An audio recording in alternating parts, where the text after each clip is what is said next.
What's the matter? What is the matter?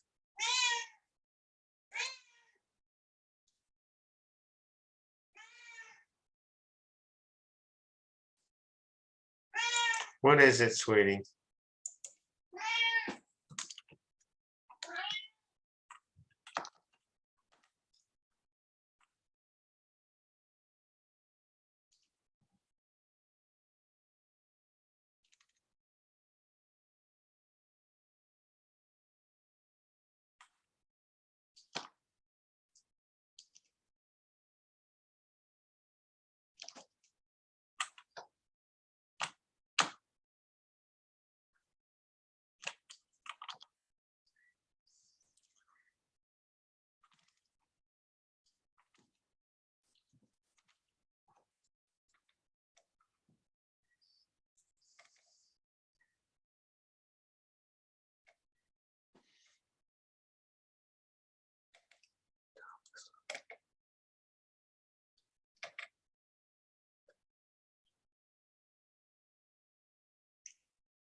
Hi, sweet man. Oh, hi. Oh, sorry for the lag, Angel. No, I did the same thing. Oh, This thing, I jumped in the shower, so I get it. so necessary. Yeah. Yeah. Okay. Talk to me. I wanted to go over some kind of weird. Let me turn my phone off. Hold on. Yeah. I think I might have some weird. Do you want this recorded or no? Okay, sure. Okay, great. All right. Go ahead. I think I might have some weird wiring Okay. about intimacy and having to do with Lauren, my wife. I feel, Having to do with Lauren? yeah, not coming from her. You know, I don't get she has a selfish bone in her body, so she wouldn't want me not to be sexually fulfilled. But I had a dream last night, which was strange, which was, here's what happens. I'm very physically attracted to Anne. Her being, everything about her attracts me tremendously. When we get in bed and I just start kissing on her, stuff like this, I definitely feel myself getting aroused, but then it hits a point where I don't get fully hard. There's no way we can have intercourse. It's obviously, something's poking around, but it ain't the real deal. Okay. And then, we know how to satisfy each other. That's not the issue. She's not complaining at all, but she would love me to be able to, just get inside of her. We wouldn't have to go to such great lengths to make sure each other come or something. So last night I had this dream that I got hard enough to have intercourse, and she got out the aloe vera or whatever that stuff is, and we had sex. But it wasn't, let's say it wasn't a union sex. It was like able to function. Okay, it was a functional sexual experience, which I was kind of proud of. Like, okay, I proved it, we did it. But it wasn't particularly fulfilling. I don't remember coming. I was sort of grateful. But when I got up and I started getting dressed just like this, it was Lauren there. And it was like, oh. And, we're done, like sex is over and she's doing her thing, I'm doing my thing. But it was like I was definitely in the presence of Lauren, not Anne. So it wasn't that, and that's what made me feel suspicious this morning. Like that was weird. So no, there's no obstacle except me. This is what I'm starting to feel like. Right. Right. Lauren What is they're gone. telling, She, her friend that she wanted me to find somebody. She didn't think I was going to make it on my own. She was happy that I did. So I don't get it's coming from her, but I do have some weird loyalty, almost like, gee, this is what she and I had together. right. Anne and I do this other sexual thing, we're mutually fulfilling and happy, and I'm incredibly, I really have never been happier with a person in my life than with Anne, but damn, it just feels like there's a roadblock there. And I've tried taking Viagra and it just makes me feel like shit and doesn't work. Right. It used to work. Sometimes I would take like a quarter of a tab or half a tab with Lauren and it worked fine. But Yeah. it also brings up some of the heart stuff and I didn't like it. So So the word that they're saying to me is that there's a covenant that you have with Lauren, that even though she died, the covenant is still active, and it mhm. precludes you from having a sexually satisfying relationship, because there's a part of you like it's at an outpost, you can't bring it to yourself because Mhm. Anne is adorable and all that goodness, but there's still something that's attached to Lauren. And even though Lauren's like, go, my love, enjoy this, there's still a part of you that feels, they're saying that it feels like disloyalty. Absolutely. That's exactly what I feel like. It would Yeah, almost be like if I got this happy and this sexually fulfilled, I would yeah, forget her. yeah, yeah, And yeah, it just exactly. makes me sad. Oh, baby, I get it. So I want you to go into that sadness. I want you to close your eyes. I want you to take a beautiful breath in. And on your exhale, I want you to breathe through that sadness. Where do you feel that sadness in your body? On my eyes, I'm tearing up. I feel like a heaviness in my chest. Okay. All right. What color is it? It's like dark gray. Thank you. What shape is it? It's like a cloud in here. Okay. How big is the cloud? Takes up my whole chest and even bigger. Okay. Thank you. How much does it weigh? Very little, maybe a pound. Thank you. What temperature is it? Kind of lukewarm. Thank you. Does it have any sensation or movement to it?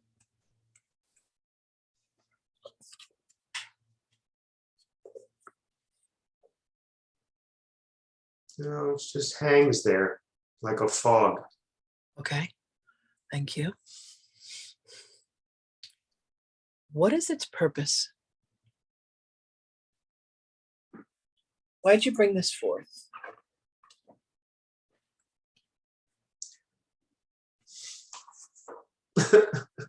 Yeah.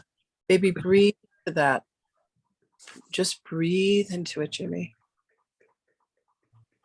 Yeah. Yeah. Make sure you're breathing, my love. Breathe into it. Yeah. Yeah.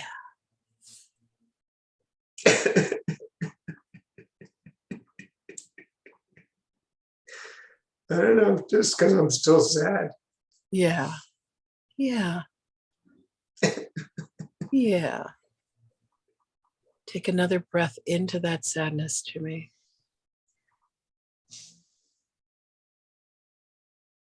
You're just so sad. I'm just so sad. I'm just so sad.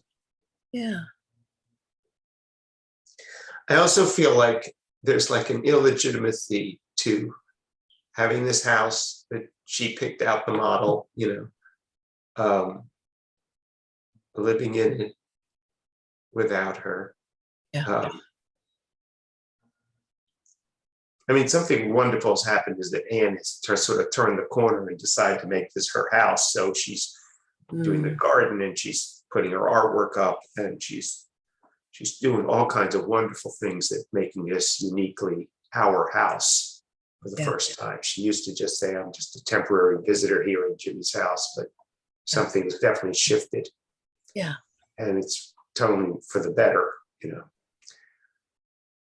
I still feel like that, like illegitimacy and disloyalty. yeah. And you are a very loyal man, a very honorable man. Mhm. So I want you to breathe into it, babe, and I want you to tell me what are the feelings and emotions that are inside of it. Kind of a rawness. Thank you. What else? Sadness. Yeah. There's a deadness. I feel like kind of dead, like I left her behind and now I'm just walking into the desert by myself. Even Thank if you. I have a companion, the Thank you. landscape changed from lush to desert. Thank you. Thank you. What other feelings and emotions are inside of it? I feel depressed. Thank I you. feel Depressed.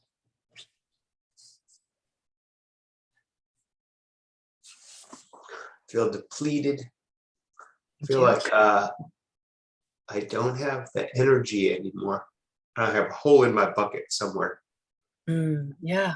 Uh, I don't wake up refreshed. I'm dragging, need coffee, that kind of thing. Like I never used to. Yeah. Thank you. Um, What else?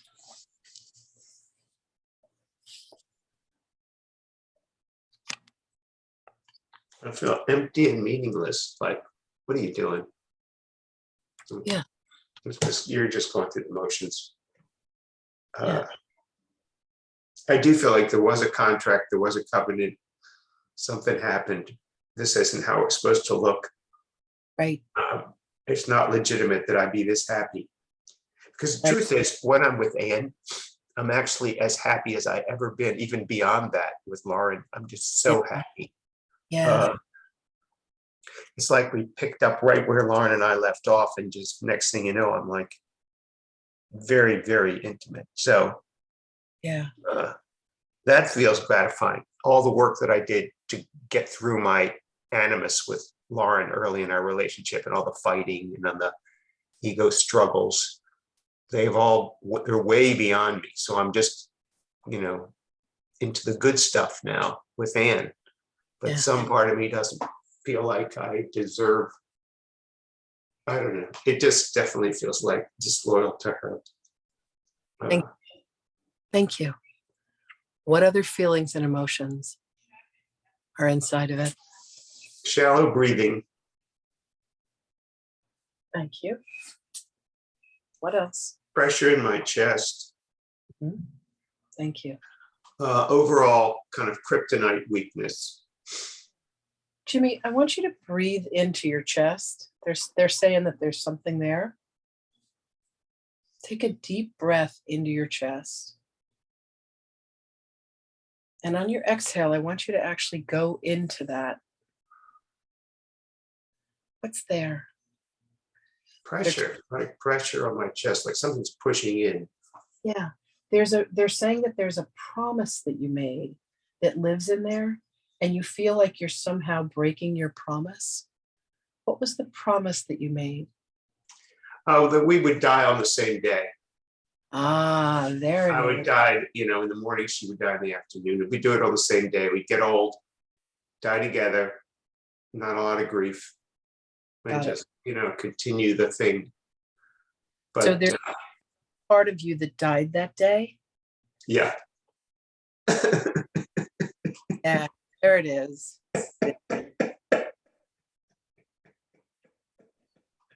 Mm. Oh yeah.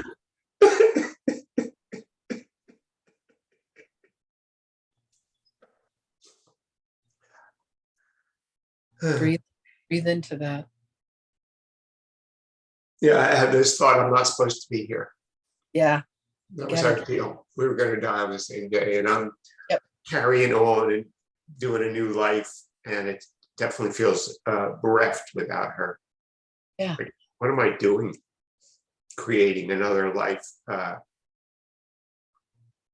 Yeah. Yeah. Absolutely. Yeah, this feels wired up very weird. Like I feel illegitimate. I Yep. feel illegitimate. Yeah. I have no right to have this much goodness without this. The creator of that goodness, who was, Lauren and I created this together, and then I got nothing. So Yeshua just said he wants to remind you that God is the one who created that goodness. Your ego is trying to assign it to Lauren or to yourself, but all goodness comes from God, and you've forgotten that. And that God actually blesses your relationship with Anne and your relationship with Lauren. And God is who provides your legitimacy. That's very good, because to tell you the truth, I told Anne this morning, it's starting to scare me how much joy I'm starting to feel like she's the source of. Yeah. Like on my birthday, I had a couple of weird things happen at the airport, and just a little upsets and stuff. And I was thinking, well, this is a sucky birthday. I'm in my head and I'm upset about this and upset about that. And this guy texted me happy birthday, but I fucked up with him a long time ago, and he's been willing to marginally connect with me, but only text. No matter how much I ask him, can we just talk? I just want to apologize for that last thing I did. Won't talk to me. Still won't talk to me. 2 years now. He knows who I am. He even sent me a birthday card in the mail. He will not talk to me. And I was just feeling like, what a sucky birthday this is. And other things happened, just didn't meet my expectations. It turned out it was all nonsense. But as soon as I saw Anne and I got off the plane and I drove home, then my day got happy and everything was good. You know what I mean? Yeah. And so yesterday, just this morning, I said to her, I'm doing it again. I'm kind of like, I'm making you the source of my happiness. Right. Every time I see you, I get happy. Every time you take your shirt off, I get happy. All the, you know what I mean? It's just like, there she is. She's the source. And it's like, it's as wrong as saying Lauren's the source. I get it. That was a very good message from Jesus just now. Yeah. That God is the source through her. My happiness. No. God is the source through you. So you are God. You're trying to assign a source of happiness external to you. The source of your happiness lives within you through God. And you're trying to give it to Lauren or to Anne or to something external to you. Like the kingdom of heaven is within. The source of your happiness, the source of your healing, the source of your love within you as God. And you keep trying to project it onto another, an object, a substitute for love, a substitute for God. Yes. No, I see that. I see that. It scares me a little. It scares me a little because as soon as I get in her presence, I get happy. But I don't realize that that's coming from me. Right. It's a choice you're making. And it's beautiful. It's absolutely beautiful. What other and emotions are inside of it, babe?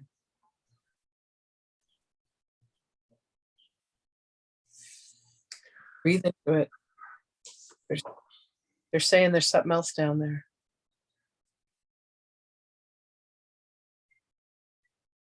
It doesn't have to do with sex or Anne or anything. It has to do with money. It's like I'm waiting. It's like I'm waiting for my legitimacy to happen. Because every promise that they make about when the money's coming from, they break and never acknowledge. And these people that we're waiting for, we just have no power over them. If they want to say, it could be another year, who knows? But whatever it is makes me feel like I'm a fool until I'm a wise guy. You know what I mean? I'm a fool until I'm successful. Right now, I'm just a fool who keeps, like Jack and the Beanstalk. I sold the cow for these magic beans. They haven't sprouted yet. You know what I mean? And so there's some part of me that walks around in a low energy. I can't spread my wings yet. I can't, this morning I was looking at real estate in upstate New York where I would like to get a second house and could have land to put a garden and a shed, she shed and all this stuff. And again, it's all waiting on this money. That's steep. The goalposts keep getting farther back. So there's a part of me that doesn't feel like this is my legitimate life. Yeah. Like it still feels like you'll be happy when you redeem yourself. Right now, you're just a foolish guy who lent a bunch of money, not knowing whether you'd get it back or not.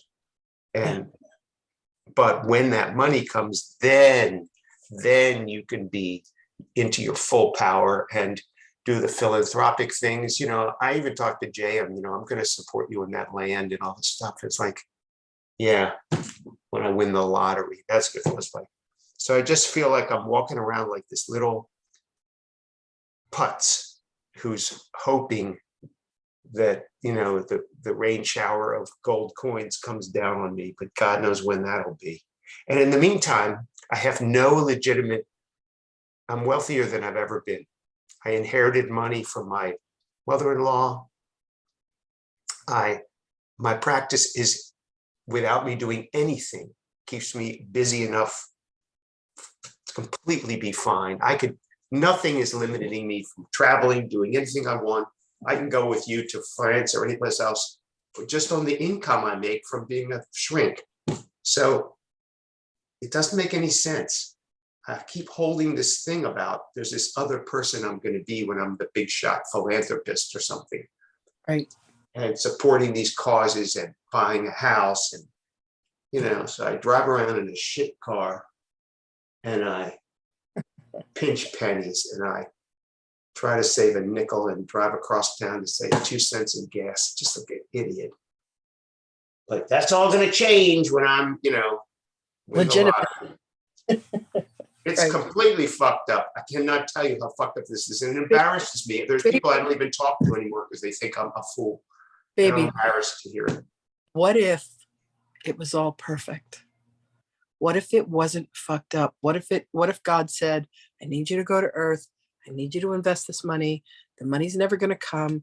I need you to continue to believe that it's coming. And it's all perfect. Like, what if you could let go of any expectation, any need for it to be other than the way that it is? And what if you could know that you were fulfilling a promise that you made to God?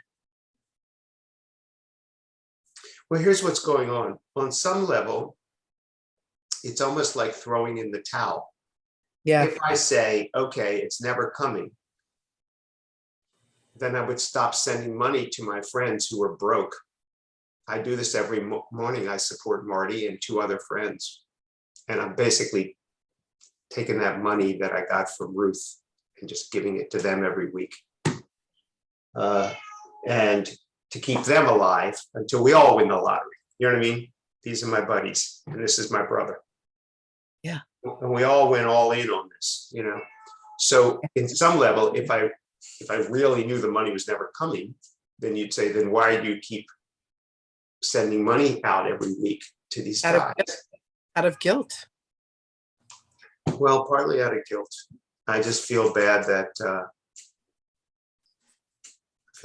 I got Marty into this. Yeah. I didn't get him into it. I had this conversation with him. He said, you didn't do anything. I wanted to do this. I took out the home equity loan. Yeah. I lent them the money because it was appealing to get twice as much back. Yeah. You don't owe me anything. None of the guys feel like I owe them, but I do feel. But you feel like you owe them. I do. I feel like you've put your heart and soul into this. I believe, I lent you this money. I'm going to continue to lend you money until this works in some way or shape or form. So, but it's just, I've never been this, it's such a strange existence because I'm at the same time, I have money and I don't feel like I have any. And you know what I mean? I'm like almost a rich guy. And when I went home this time, my daughter-in-law said she had been writing down how many times I opened my mouth and talked about money. It was sickening to her. She was like, every time you open your mouth, it's how much the utilities were. $14,000 to ship grandmommy back to Philadelphia. How much you got ripped off on this, what this is costing, getting a new car, the bonds we found some old bonds from war bonds from Ruth, and I have to go through probate to give them the money. She just said, that's all you ever say is you're almost a rich guy, you know. Anyway, it's very confronting because I sounded exactly like my father, the medical doctor who always, I thought we were poor as hell. You know what I mean? Yeah. So Yep. a lot of my father's stuff is coming up. And it's just a bizarre, it's almost like not giving myself permission to live fully because things aren't right. Like I got that weird covenant with Lauren, and then I have this weird thing of waiting for life to get good with the money. Are you willing to come back to life?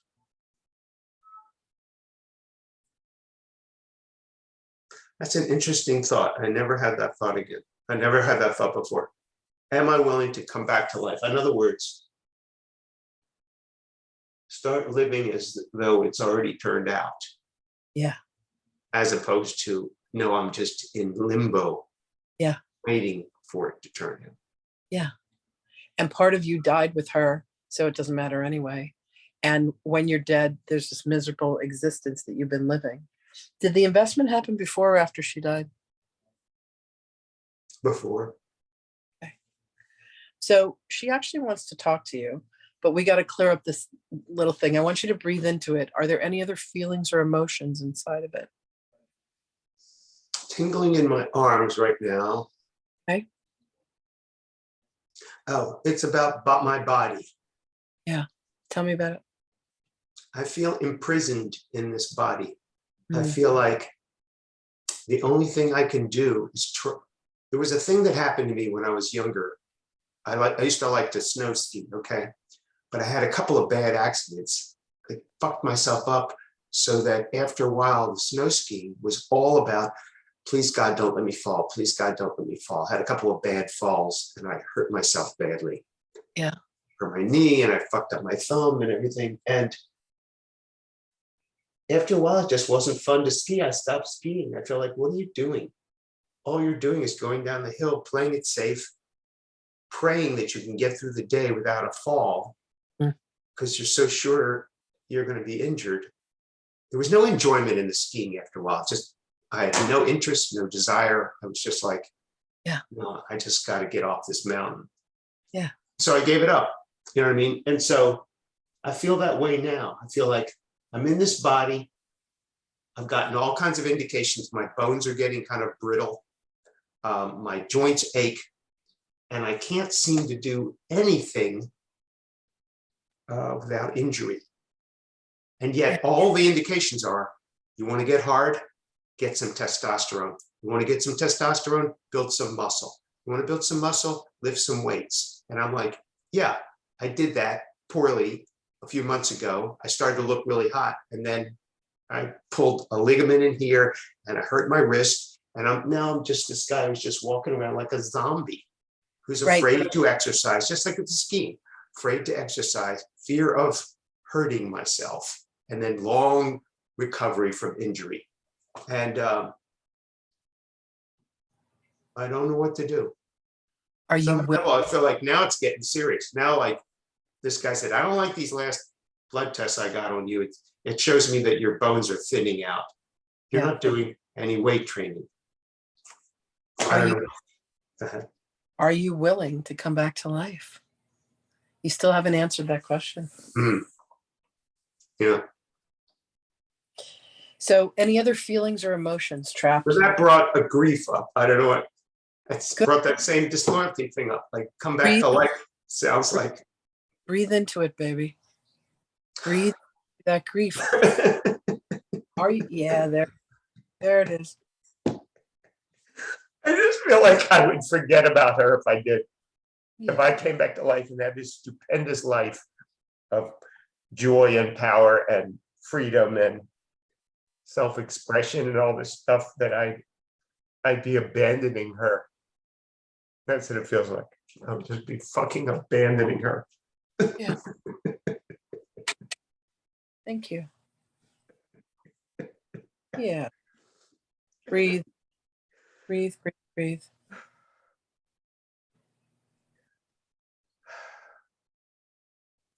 Any other feelings or emotions trapped inside of it? I just got a message from Lauren. You can't abandon me. We're not ever apart anyway. Yep. You ready to be tripped out? Mhm. Anne is an aspect of Lauren. Mm. Sometimes I feel that. Sometimes I do feel that. They just told me that Anne is an aspect of Lauren, so you're not being disloyal. Oh, that's a great way to hold it. That is a great way to hold That in fact, Lauren sent Anne so that you guys could keep your covenant of being together. it. Mm. Wow. Wow. That's beautiful. Okay. That's great. No, I can get that. That's very good. Yeah. Because I do see that. There's certain things that are so similar to Lauren, it's like astounding. Yeah. The similarities in their artwork. The love of gardening, the love of children, the love of animals, Love of you. the love of me. Uh, Yeah. yeah, no, I get it. She has There a is, few. all right, I just got it. There is no separation. There is no separation. That disloyalty thing I made up. Yeah. And the reason why Lauren showed up was to show you that Anne is not separate than her. That you can have as vigorous and as robust of a sex life with Anne, because it's really Lauren that you're still making love to. Got it. Okay. Any other feelings or emotions inside of this?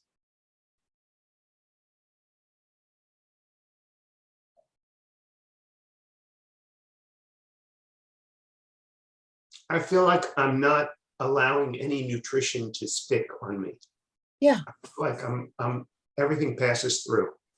Yeah. And that But it's why would you, there's no reason to feed a zombie. There's no reason to right. feed, Right. you don't keep watering a dead plant. So the question becomes, are you willing to come back to life and watch the miraculous fucking change that'll happen to your body and your finances and everything? You know, Yeah, dead men don't get paid their money back. I get it. I get it. Yeah. Okay. Any other feelings or emotions inside of it?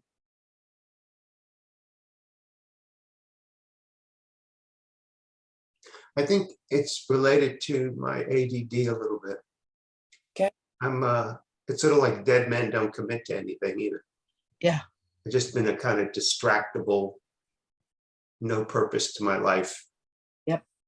Dilettante, kind of dabbling in spirituality. I don't feel that way when I channel. But when I channel, I do feel directly hooked up. Yeah. But other than that, I'm just spaced out, Jimmy. Yeah. Figuring out how to bide my time, Yeah. No, zombie is pretty good. Zombie. Yeah. Yep. Uh, Thank you. Any other feelings or emotions inside of it? I just got this thing that I have to legitimize the joy that I feel because I'm actually feeling a lot of joy. And then on the same time, like a wet blanket over top of that. Like, don't, no, you know. Yeah. Like, here's the fire, but let me throw water on the fire. Exactly. Yeah. Got it. Okay. Thank you. Any other feelings or emotions inside of it?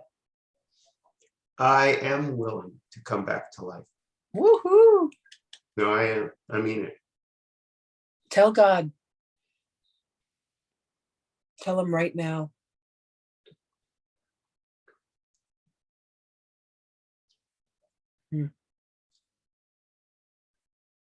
Gorgeous.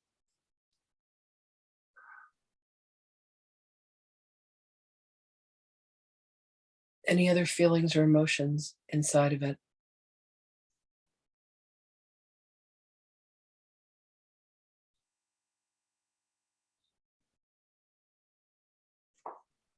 No, I think I feel like I am willing to be really, really happy and have that be okay. Beautiful. I mean, you're still with Lauren. You got to understand that. Yeah, it's kind of having both, because Anne is unique. I mean, she is, in a certain sense, she's not like Lauren, but as an aspect of Lauren, I get it. There's no loss there. Yep. There's no conflict. That was an artificial conflict. There's no disloyalty at all. Got it. Got it. That's Okay. very, very good. So take an inhale in, and with your exhale, I want you to surround this cloud with a field of love. And all those feelings and all those emotions, just completely surround it with love like God's golden light. Take another inhale in. On your exhale, very gently and very easily glide it out of you till it's about 3 feet in front of you. Just let it very gently, very easily move right out of you. Take another inhale in. And on your exhale, turn it white. Just let it all go.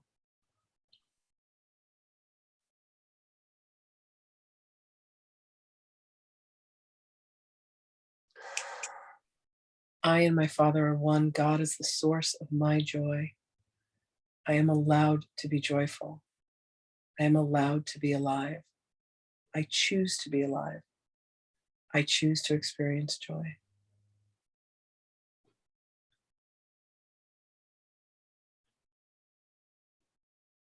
It's a beautiful thing. Amen. Amen. Mhm. That's great. You're great. I love you. We share something that, like I've said, it's the rare air. Cassie, one of my staff, she said, you're going to be known as the person with the greatest community of people channeling Jesus. And I'm like, hallelujah, hallelujah. It took courage, Jimmy. You and I have that kind of like New York ballsy courage. Yeah, I'll tell him, Yeah. Courage to say yes. courage to say yes. It takes as much courage to say yes as it does to say no. How you feeling? Better. A lot better. I'm starting to see all the places where the roadblocks were up. Yeah. Just coming down now. Okay. Beautiful. So babe, go ahead and take one of those fairy wands, and I want you to just tap the place where that fog existed and let that fairy dust come in and let it just heal the places where all that energy was blocked and trapped.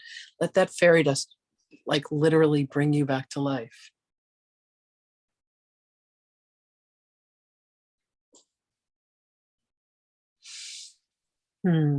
Beautiful.